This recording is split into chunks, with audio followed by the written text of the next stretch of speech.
કચ્છના રાપરમાં વિદ્યાર્થીઓને શિક્ષણ આપવાના બદલે શાળામાં સાફ સફાઈ કરાવવામાં આવી। રાપરની શાળામાં વિદ્યાર્થીઓને સફાઈ કરાવતો આ વિડીયો વાયરલ થયો છે। રાપરના ઉમિયા ગામની માધ્યમિક શાળામાં સફાઈ કામ કરતા વિદ્યાર્થીઓનો આ વિડીયો વાયરલ થયો છે। શિક્ષણ આપવા બદલે વિદ્યાર્થીઓને શાળાનું મેદાન સાફ કરાવવામાં આવ્યું। વિડીયોમાં વિદ્યાર્થીઓ ગ્રાઉન્ડ લેવલિંગ અને ઘાસ દૂર કરતા નજરે પડ્યા છે। શાળાનો વિડીયો સોશિયલ મીડિયા પર વાયરલ થયો છે। શાળામાં વિદ્યાર્થીઓ પાસે સાફ સફાઈ કરવામાં આવતી હોવાના દ્રશ્યો સામે આવ્યા। દ્રશ્યોને લઈને વાલીઓમાં પણ રોષ જોવા મળી રહ્યો છે। વિદ્યાર્થીઓને ભણવાના બદલે આ પ્રકારે શાળાનું મેદાન સાફ કરાવવામાં આવી રહ્યું છે। રાપરની માધ્યમિક શાળાના આ દ્રશ્યો છે, જેને લઈને હાલ તપાસ પણ શરૂ કરવામાં આવી છે। સમાચારોમાં હાલ રોકાઈશું એક બ્રેક માટે।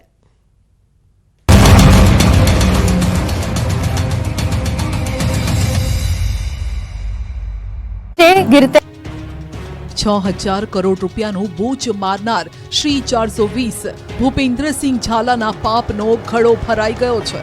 આ મહાકૌભાંડને લઈને તપાસનો ધમધમાટ શરૂ થઈ ગયો છે। તેમના ઠેકાણાઓ પર દરોડા પાડવામાં આવી રહ્યા છે। મહાઠગ ઝાલાનું લીંભોઈ પાસે 50 લાખની કિંમતનું અદ્યતન ફાર્મ હાઉસ છે। હજારો લોકો સાથે હજારો કરોડની છેતરપિંડી કરનારો મહાઠગ ભૂપેન્દ્ર હજુ પણ પોલીસ પકડથી દૂર છે, જેને પકડવા માટે પોલીસ ધમપછાડા કરી રહી છે।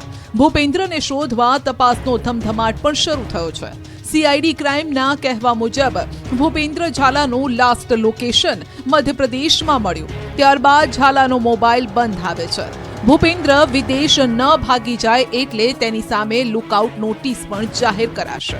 બીજી તરફ પરિવારના નામે ખરીદેલી મિલકતો સીઝ કરવાની કાર્યવાહી પણ શરૂ કરી દેવાઈ છે। ભૂપેન્દ્ર ઝાલાની સંપત્તિ સીઝ કરાશે। બેંક ખાતાઓની પણ તપાસ ચાલી રહી છે। કૌભાંડ મામલે જીએસટીનો સંપર્ક કરાયો છે। આ મામલે કેન્દ્રીય એજન્સીઓને પણ જાણ કરાઈ છે। કોણે ગિફ્ટ આપતો હતો તે અંગે પણ તપાસ ચાલી રહી છે। પોલીસના કહેવા પ્રમાણે હજુ સુધી કોઈ ભોગ બનનાર સામે નથી આવ્યા। તો બીઝેડ ગ્રુપના એજન્ટનો ઠાઠ માઠ વાળો વિડીયો વાયરલ થયો। જુઓ એજન્ટ મયુર દરજીના સીન સપાટા। લાખોના ડોલર ગણી રોફ જમાવતો મયુર દરજી ફોર્ચ્યુનર જેવી લક્ઝુરિયસ કાર પર બીઝેડનું બોર્ડ લગાવીને ફરતો।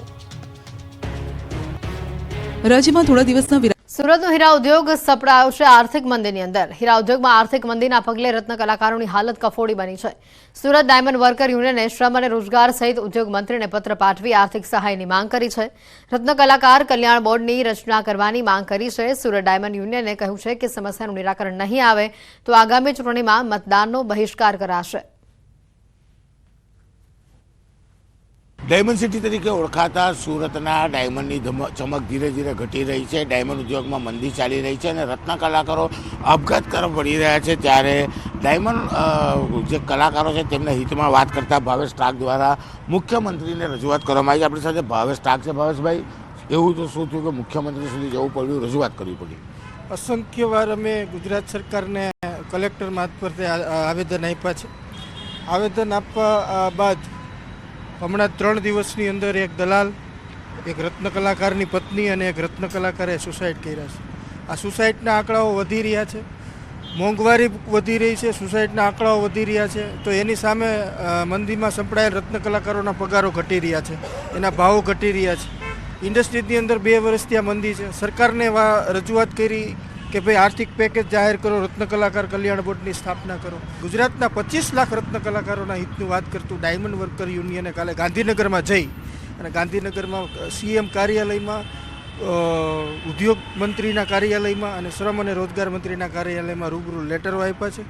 જોઈએ આવનારા દિવસોની અંદર પોઝિટિવ રીતે સરકાર આગળ આવે અને સરકાર આગળ આવી અને રત્ન કલાકારોના પરિવાર માટે અને રત્ન કલાકારો માટે રત્ન કલાકાર કલ્યાણ બોર્ડની સ્થાપના કરે અને આત્મહત્યા કરતા રત્ન કલાકારોના પરિવારને મદદ કરવામાં આવે અને આર્થિક પેકેજ જાહેર કરવામાં આવે। કેમેરામેન ભરત બ્રહ્મભટ્ટ સાથે કીર્તેશ પટેલ, ન્યૂઝ 18 ગુજરાતી, સુરત। 12 મે 2024ના રોજ બિનવારસી હાલતમાં એક બાળક મળી આવ્યું। હાલ આ બાળક શિશુગૃહ ખાતે તંદુરસ્ત હાલતમાં છે, પરંતુ સવારે થઈ રહ્યું છે કે આ બાળક કોનું છે અને કોણ તેને બિનવારસી હાલતમાં મૂકી ગયું. આ તમામ મામલે પોલીસે તપાસ હાથ ધરી છે. પોલીસ તપાસમાં બાળ તસ્કરી થઈ હોવાનું સામે આવ્યું છે, જેમાં બોગસ તબીબ સુરેશ ઠાકોરનું નામ પણ સામેલ છે. સુરેશ ઠાકોર કે જે બોગસ હોસ્પિટલ ખોલી લોકો પાસેથી પૈસા પડાવતો. પોલીસે તેની અટકાયત કરી પૂછપરછ કરતા શિલ્પા ઠાકોરનું નામ પણ સામે આવ્યું છે, જે રાધનપુરના કુશ હોસ્પિટલ ખાતે હેલ્થ વર્કર તરીકે ફરજ બજાવે છે. ખોટા પ્રમાણપત્ર બન્યા છે જન્મના, એ સાઈકૃપા હોસ્પિટલમાંથી બનાવવામાં આવેલા છે. જે નીરવ મોદીએ જે અમને પ્રાથમિક દસ્તાવેજો આપ્યા છે એના ઉપરથી પુરવાર થાય છે. પરંતુ અમે નગરપાલિકા રાધનપુર પાસેથી બીજી વિગતો માંગવામાં આવેલી છે. સર્ટિફાઈડ નકલો હજી આવો ઉપર બાકી છે. એના પછી જ અમે એ માલુમ કરી શકશું કે કોણ કોણ આમાં સામેલ હતું, હોસ્પિટલમાં કયા કયા કર્મચારીઓ આમાં ઇન્વોલ્વ હતા. એ બાબતે પછી એમાં કાર્યવાહી કરવામાં આવશે. બિનવારસી હાલતમાં મળેલું આ બાળકનું કોકડું આખરે હવે ઉકેલાયું છે અને કોણ કોણની આમાં સંડોવણી છે તેને લઈને પણ તપાસ કરવામાં આવી રહી છે. બાળક તસ્કરી થઈ હોવાનું હાલ તપાસમાં સામે આવ્યું છે. અત્યાર સુધી કુલ 3 આરોપીની ધરપકડ થઈ ચૂકી છે. દિલ્હી ખાતે international cooperative alliance world conference યોજાઈ હતી, જેમાં મહેસાણા દૂધસાગર ડેરીના ચેરમેન અશોક ચૌધરીને ઇન્ટરનેશનલ કોઓપરેટિવ ચેમ્પિયન એવોર્ડ 2024થી સન્માનિત કરવામાં આવ્યા છે. અમેરિકાના વોશિંગ્ટન ડીસીમાં આવેલા US overseas cooperative development council અને ઇન્ટરનેશનલ કોઓપરેટિવ રિસર્ચ ગ્રુપ દ્વારા ચેમ્પિયન્સ એવોર્ડ 2024 માટે તાજેતરમાં જ દૂધસાગર ડેરીના ચેરમેનની પસંદગી કરવામાં આવી હતી. સમગ્ર ભારતમાં ડેરી ક્ષેત્રે આ એવોર્ડ મેળવનાર અશોક ચૌધરી પહેલા ભારતીય છે, જેથી ભારત માટે આ ગૌરવની ક્ષણ કહી શકાય. ઉલ્લેખનીય છે કે ઓસીડીસીની સ્થાપના 1961માં અમેરિકાના રાષ્ટ્રપ્રમુખ જોન એફ કેનેડીએ કરી હતી, જે વિશ્વના દેશોમાં સહકારી પ્રવૃત્તિ માટે કામ કરે છે. અમેરિકામાં વોશિંગ્ટનની અંદર ઓવરસીઝ કોઓપરેટિવ ડેવલપમેન્ટ કાઉન્સિલ કરીને ઓસીડીસીનું ટૂંકું નામ છે, એ સંસ્થા છે. એ સમગ્ર વિશ્વની અંદર કોઓપરેટિવ ક્ષેત્રે અલગ અલગ કામ કરતા વ્યક્તિઓને, અલગ અલગ ફિલ્ડના વ્યક્તિઓને દર વખતે એક એવોર્ડ ચેમ્પિયન એવોર્ડ તરીકે આપે છે. આ વખતે ભારતની અંદર પ્રથમવાર આ એવોર્ડ દૂધસાગર ડેરીના ચેરમેન તરીકે મને એનાયત કરવામાં આવ્યો છે. બધી જ પ્રકારની આપણી જે પણ કામગીરી હોય એના બધા જ પેપરો તપાસ્યા પછી એનું રિસર્ચ ગ્રુપ છે, એ રિસર્ચ કર્યા પછી એવોર્ડ આપવામાં આવતો હોય છે. તો એના માટે હું એ સંસ્થાનો પણ આભાર માનું છું.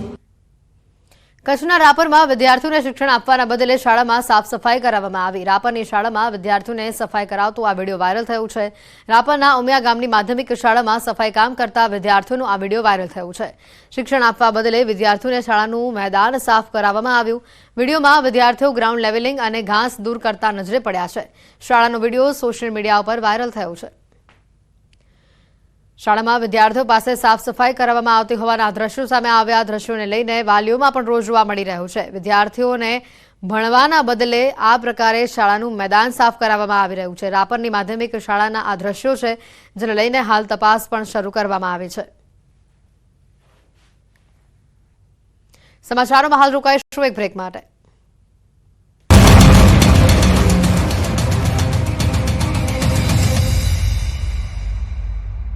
गिरते 6000 करोड़ રૂપિયાનું બોજ મારનાર શ્રી 420 ભૂપેન્દ્રસિંહ ઝાલાના પાપનો ઘડો ભરાઈ ગયો છે.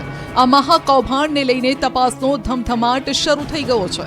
તેમના ઠેકાણાઓ પર દરોડા પાડવામાં આવી રહ્યા છે. મહાઠગ ઝાલાનું લીંભોઈ પાસે 50 લાખની કિંમતનું અદ્યતન ફાર્મ હાઉસ છે. હજારો લોકો સાથે હજારો કરોડની છેતરપિંડી કરનારો મહાઠગ ભૂપેન્દ્ર હજુ પણ પોલીસ પકડથી દૂર છે, જેને પકડવા માટે પોલીસ ધમપછાડા કરી રહી છે. ભૂપેન્દ્રને શોધવા તપાસનો ધમધમાટ પણ શરૂ થયો છે. સીઆઈડી ક્રાઇમના કહેવા મુજબ ભૂપેન્દ્ર ઝાલાનું લાસ્ટ લોકેશન મધ્યપ્રદેશમાં મળ્યું. ત્યારબાદ ઝાલાનો મોબાઈલ બંધ આવે છે. ભૂપેન્દ્ર વિદેશ ન ભાગી જાય એટલે તેની સામે લુકઆઉટ નોટિસ પણ જાહેર કરાશે. બીજી તરફ પરિવારના નામે ખરીદેલી મિલકતો સીઝ કરવાની કાર્યવાહી પણ શરૂ કરી દેવાઈ છે. ભૂપેન્દ્ર ઝાલાની સંપત્તિ સીઝ કરાશે. બેંક ખાતાઓની પણ તપાસ ચાલી રહી છે. કૌભાંડ મામલે જીએસટીનો સંપર્ક કરાયો છે. આ મામલે કેન્દ્રીય એજન્સીઓને પણ જાણ કરાઈ છે. કોણે કોણે ગિફ્ટ આપતો હતો તે અંગે પણ તપાસ ચાલી રહી છે. પોલીસના કહેવા પ્રમાણે હજુ સુધી કોઈ ભોગ બનનાર સામે નથી આવ્યા. તો બીઝેડ ગ્રુપના એજન્ટનો ઠાઠ માઠ વાળો વિડીયો વાયરલ થયો. જુઓ એજન્ટ મયુર દરજીના સીન સપાટા, લાખોના ડોલર ગણી રોફ જમાવતો. મયુર દરજી ફોર્ચ્યુનર જેવી લક્ઝુરિયસ કાર પર બીઝેડનું બોર્ડ લગાવીને ફરતો. રાજ્યમાં થોડા દિવસના વિરામ બાદ ફરી આઈટી વિભાગ ત્રાટક્યો. મહેસાણાના નામાંકિત રાધે ગ્રુપને ત્યાં અને તેના ભાગીદારો પર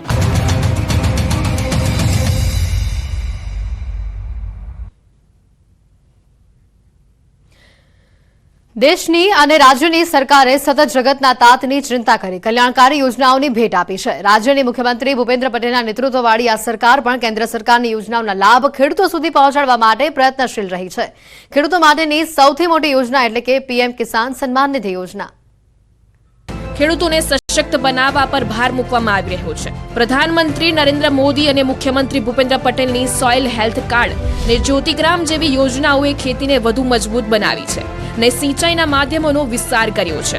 દેશના અન્નદાતાને ઉગારવા વિવિધ કલ્યાણકારી યોજનાઓને અમલમાં લાવવામાં આવી છે. ખેડૂતો માટેની સૌથી મોટી યોજના એટલે કે